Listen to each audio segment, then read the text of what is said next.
کر رہا ہوں کہ ہمارا اور ان کا کوئی سیاسی طور کے اوپر اتنی ٹینشن نہیں تھی جس کی بنیاد پہ یہ کہا جائے بات نہیں کرنا چاہتے ریس صاحب. وہ دیکھیں وہ ہماری ایک پولیٹیکلی دیکھیں یہ ہوتا ہے اس لیے ہوتا ہے کہ جب آپ نے کسی سے 2 مرتبہ شکست کھائی ہو تو شاید اس کا سامنا کرنا آپ کے لیے مناسب نہ ہو. میں صرف یہ بات ماروی صرف آپ ہی اچھا نہیں بولتی یا صرف آپ ہی کی گفتگو کوئی اسکالرشپ کی نہیں ہوتی.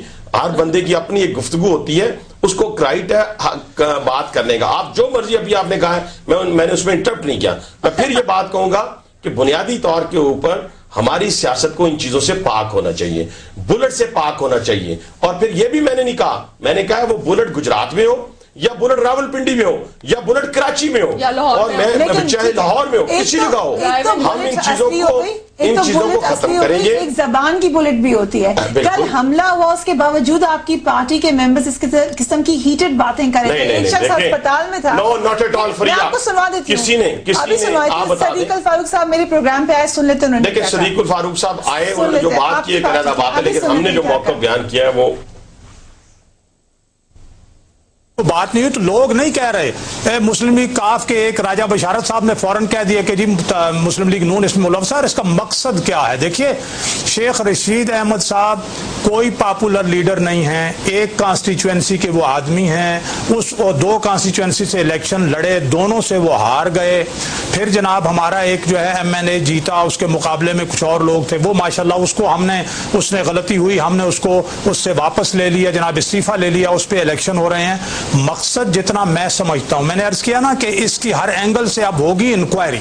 پوائنٹ یہ ہے کہ جب ہم بار بار کہتے ہیں چارٹر ڈیموکریسی لندن میں سائن ہوا, کہا گیا پرانی کسی قسم کی سیاست نہیں ہوگی, اس کے باوجود اگر مہذب قوموں کی بات ہو رہی ہے, یعنی اس میں ساری پارٹیز کا شامل ایک شخص پہ حملہ ہوا, دوسری طرف سیاسی بیان بازی. نہیں فریا کل کے سارے ابھی عابدی صاحب اس کو اگر غور کریں گے, میں صرف ایک بات ضرور کروں گا کہ پورے چینلز کا ریکارڈ نکال لیں, کل کا ریکارڈ نکالیں, اور اس کے اندر جو بات ہماری طرف سے جو لوگ وہاں موجود ہیں, جو وہاں کے پارٹی عہدیداران ہیں, جو وہاں کے MNAs MPs ہیں, سب نے اس پہ افسوس کا اظہار کیا. آج بھی ہم افسوس کا اظہار کر رہے ہیں.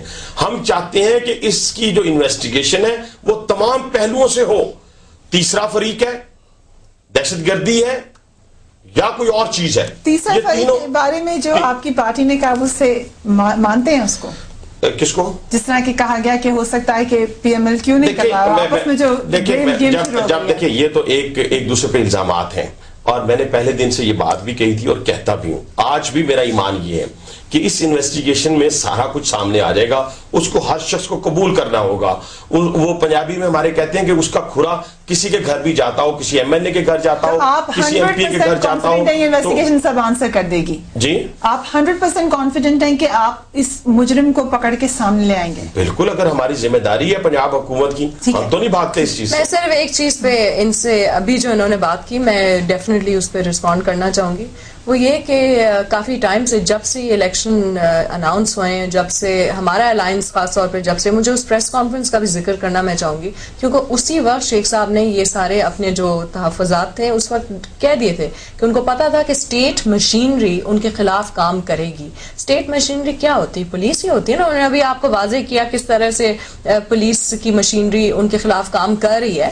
تو یہ ساری چیزیں کون ہینڈل کر رہا ہے؟ اسٹیٹ مشینری جو ان کے خلاف پہلے سے کام کر رہی تھی, کون ہینڈل کر رہا ہے؟ پنجاب حکومت کر, وہ انویسٹیگیشن بتائے گی. وہ اس وقت آپ کی پارٹی لیڈر نے بڑا کلیئرلی بتا دیا, پارٹی لیڈرشپ نے صرف یہ کہا ہے کہ کس کو فائدہ ہوا ہے. ٹھیک ہے, انہوں نے فائدہ کس کو ہوا ہے آپ کے سامنے ہے. ٹھیک ہے, آپ کے خیال سے فائدہ کس کو ہے؟ میں یہ بات یہ کروں گا کہ اس کا فائدہ اگر اسی پہ جانا چاہتی ہیں تو ان لوگوں کو بھی ہو سکتا ہے جو ہمدردی کے ووٹ حاصل کرنا چاہتے ہیں. ٹھیک ہے, فائدہ کس کو؟ بھائی ایک ذریعہ اصول تو آج سامنے آ گیا کہ انویسٹیگیشن ہو تو الزام ہوتا ہے, مجرم کسی کو قرار نہیں دیا جاتا. اب یہ ذریعہ اصول جو ہے نا, نہ صرف شیخ رشید پہ آپ اپلائی کرو, نہ میاں نواز شریف پہ بھی اپلائی کرو, اور بالکل اسی پیٹرن پہ چلتے ہوئے اب یہ زرداری صاحب پہ بھی اپلائی کرو, جن کو ہر وقت مجرم قرار دے دیتے ہو. تو ذریعہ اصول ہر جگہ اپلیکیبل ہے, خاص جگہوں پہ نہیں. آپ نے آ کے اپنا جو وہ تھا مقصد پورا کر لیا. میں سوال پوچھنا چاہوں گی کہ جب کسی کو پتا ہے کہ کسی کو کس نے قتل کیا ہے, جیسے کہ زرداری صاحب بار بار کہتے ہیں ان کو پتہ ہے تو آ کے بتا دیں تاکہ پھر وہ رکاوٹ نہ ہو. وزیر اعظم صاحب بھی کہتے رہتے ہیں اگر کوئی ایسے چہرے نکل آئے کل کو آپ ہی کہیں گے یہ تو پولیٹیکل دشمنی ہے تو اقوام متحدہ اپنا کام کرے یہ نکال لے گی. یہ بیان بازی یہ بھی اقوام متحدہ نکال لے گی. لیکن اس انویسٹیگیشن اس کا اس سے تعلق نہیں ہے نا, یہ تو آپ کروا لیں گے, یہ سامنے وعدہ کرے گا انشاءاللہ, اور اس کا جو نتیجہ وہ سب مان بھی لیں گے. یہ بات کہی جاتی ہے, امید ہم یہ کریں گے کہ آئندہ آنے والے دنوں میں اس حملے کے مجرموں کو پکڑا جائے. ایک بات جو ہم نے دیکھی ہے ماضی میں کہ پاکستان میں حملے ہوتے ہیں, اندھوناک واقعات ہوتے ہیں, مگر پتہ نہیں چلتا وہ واقعات تھے کیا. اسی وجہ سے بے تحاشا کانسپریسی تھیوریز اور بہت طرح کی باتیں لوگ کرنا شروع ہو جاتے ہیں. ان باتوں کو روکنے سے کے لیے ضروری ہے کہ انویسٹیگیشن کرایا جائے اور جس نے بھی کوئی برا کام کیا ہے اس کو اس کے کیفر کردار تک پہنچایا جائے. اس کے ساتھ ہی آج کے پروگرام کے لیے وقت ختم ہوتا ہے. فریاد ریسا میں ٹیم کو اجازت دیجیے. اللہ حافظ.